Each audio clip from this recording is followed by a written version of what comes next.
Olá pessoal, aqui é o Velgas, hoje dia 9 de agosto de 2021.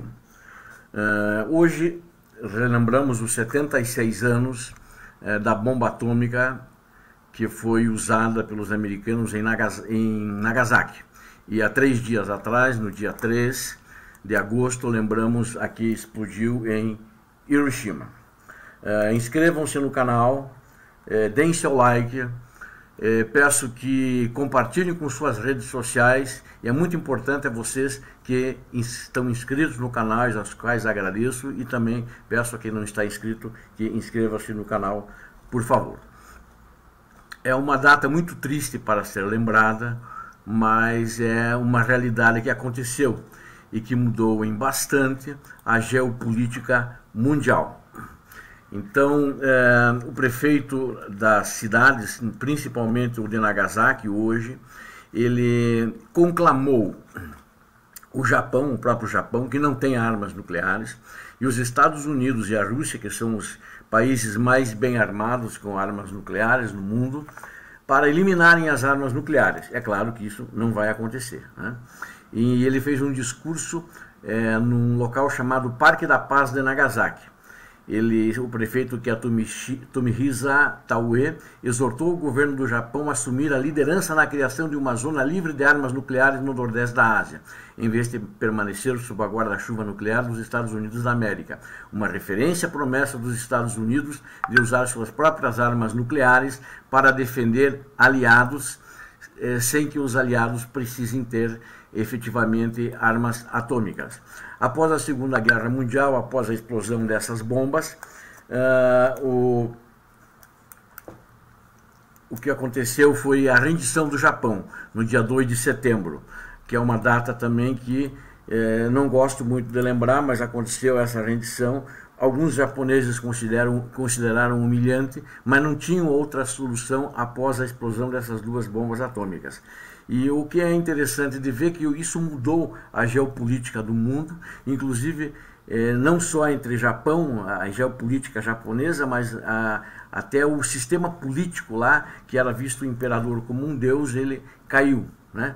E hoje, eu diria, na região, o Japão é um dos principais aliados dos Estados Unidos.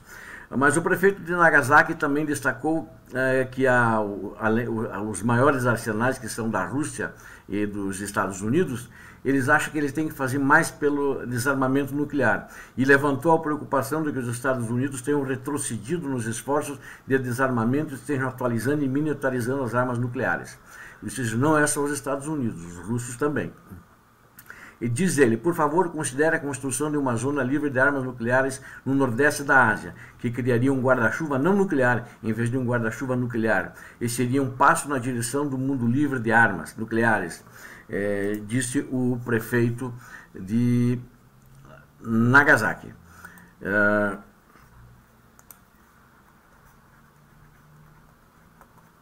Ele também instava o próprio Japão a tomar medidas para que incentivasse ao desarmamento nuclear.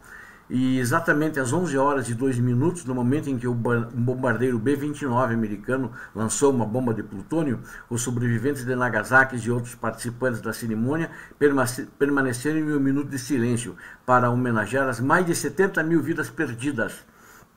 O bombardeiro de 9 de agosto de 1945 ocorreu 3 dias depois que os Estados Unidos da América fizeram o primeiro ataque atômico no mundo em Hiroshima. Lá em Hiroshima matou 140 mil pessoas. E o Japão, depois disso, como eu disse, ele rendeu-se no dia 15 de agosto, mas assinou a rendição no dia 2 de setembro.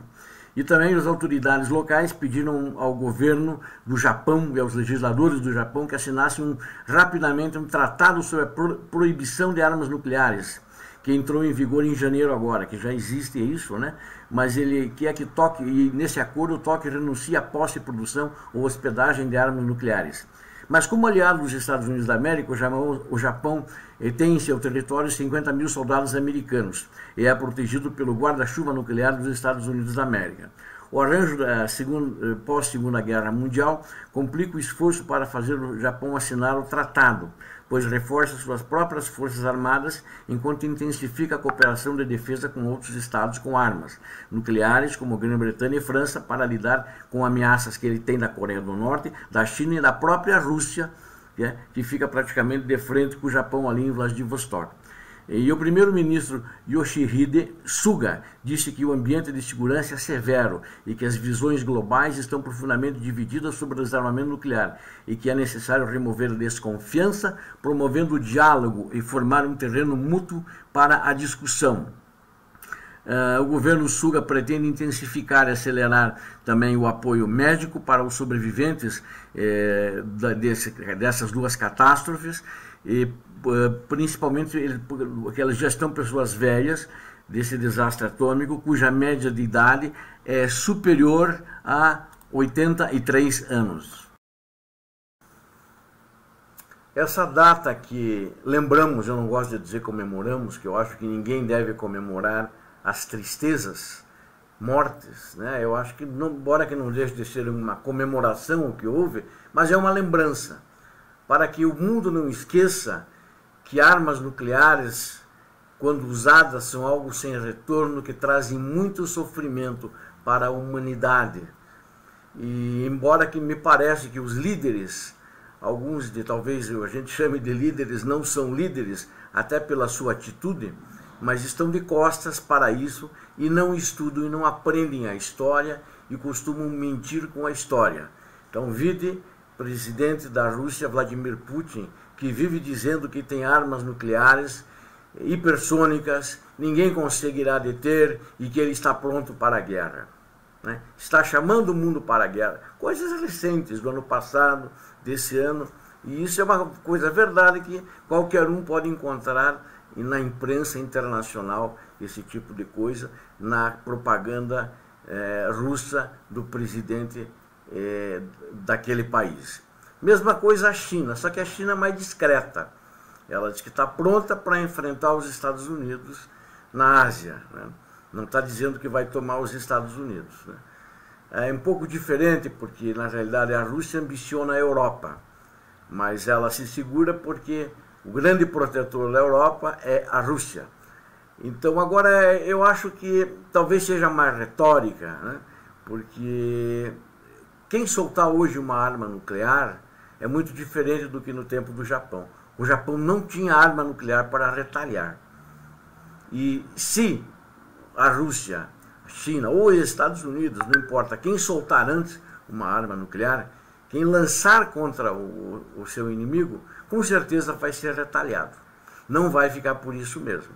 E pode significar a sua derrota e também a sua destruição física, inclusive, do país, da maneira como as armas nucleares são potentes hoje e têm uma capacidade de destruição mais de 1000 vezes maior do que as duas bombas de Hiroshima, que só as duas juntas mataram mais de 200 mil pessoas. Ou seja, é um fato muito grave para a época e muito grave para hoje também, isso que aconteceu, essa quantidade de mortes, e além do fato de doenças que continuaram. Então acho que hoje é uma bobagem. Eles estão desenvolvendo armas nucleares, mas acho que deviam parar com isso, né? Deveriam sentar e fazer a geopolítica mais na conversa e não no sentido de que vamos nos confrontar, vamos dominar, a Rússia quer mais terra, a Rússia quer mais espaço, não sabemos por quê. Poder pelo poder do seu dirigente. Obrigado a todos. Espero que vocês tenham gostado do vídeo, dessa triste lembrança de Hiroshima e Nagasaki. Por favor, inscrevam-se no canal, é muito importante a participação de vocês. Também não esqueçam, caprichem no like e compartilhem com suas redes sociais para que seus colegas, seus parentes, seus amigos também possam ter a oportunidade de se inscrever nesse canal que apresenta notícias inéditas, e notícias e análises reais e verdadeiras. Muito obrigado a todos, Deus abençoe a todos, paz e bem.